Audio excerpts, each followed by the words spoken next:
You're standing in the aisle at the art store, and those colored pencils are staring back at you.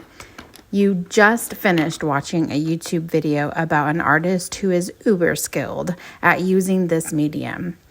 New to you, but you buy them anyway, and you take them home because you want to learn how to work with watercolor pencils too. Then reality hits when you get home and you are so overwhelmed because your work does not turn out like the uber talented artist on YouTube. You stuff them in a drawer and you forget about them. Sound familiar? If so, stick around because I'm going to tell you how to change overwhelm to discovery. The first thing that you need to do is be nice to yourself. That uber talented artist most likely did not get that way overnight. Yes, it is true some artists have a natural skill or talent, but they still have to work at it. Just because things haven't worked out on day one for you doesn't mean that you can't gain those skills that you need to become good or even great at that particular art medium. They may be even showing you a technique that it took them months or even years to be great at. So be kind to yourself.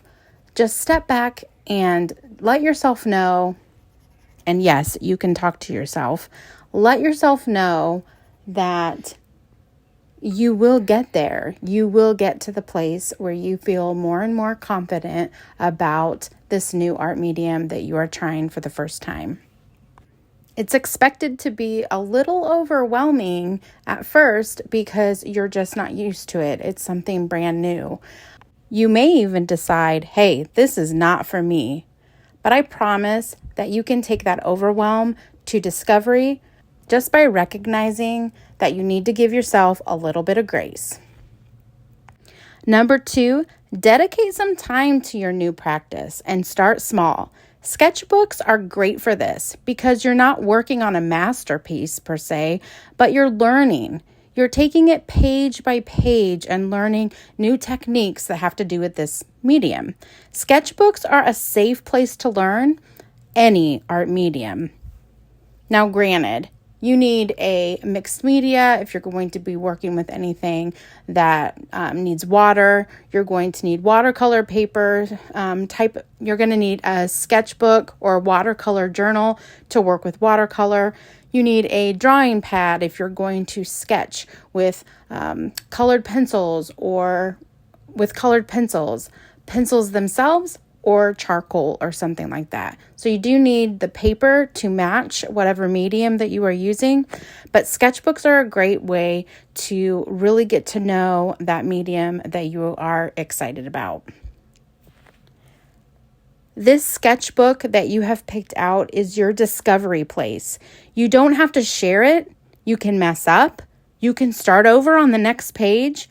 You can even rip the page out of the book if you want to. But I wouldn't recommend that because it's always great to go back and compare your newest or most recent work with your older work, and you can see how much you have improved.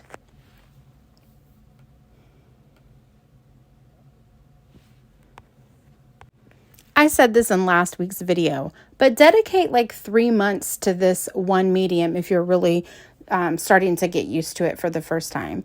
A quarter, some people say, 1 quarter, dedicate your time to this medium so that you can get used to it. If you end up not liking it, then you haven't lost a lot of time and you haven't wasted a lot of money on supplies because you just worked on it for that quarter or that 3-month time period. However, 3 months is a great measure of time to be able to look back and say, wow, I've actually improved on this skill because you have been able to dedicate your time. Fill up that sketchbook in that 3-month period and look from page 1 all the way to page 32 and see how much you have improved. You would be surprised at the increase of skill just by filling up one sketchbook.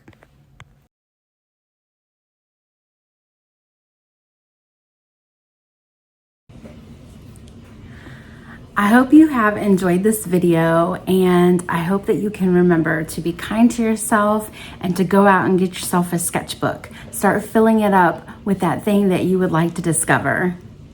Okay, so meet me back here tomorrow. We are going to take a deeper dive and look into Overwhelm to Discovery, and hopefully I can give you some more tips on how to help you with that. You can either meet me on Instagram Live or YouTube Live, and you can ask me any questions that you may have concerning this topic, and I would love to answer those questions for you. So until next time, bye.